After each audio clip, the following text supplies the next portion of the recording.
ओडिसी नृत्य में असंयुक्त हस्त मुद्रा को 28 भाग यानी 28 भागों में भाग किया जाता है।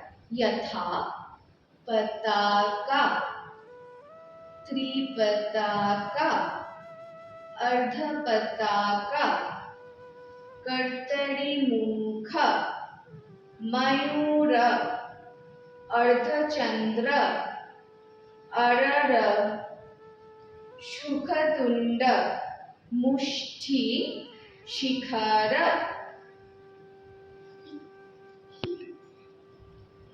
कपित, कटकमुख, शुचि, चंद्रकला, पद्मकोश, सर्पशीर्ष, मृगशीर्ष, सिंहमुख, कमलु, कंगूर,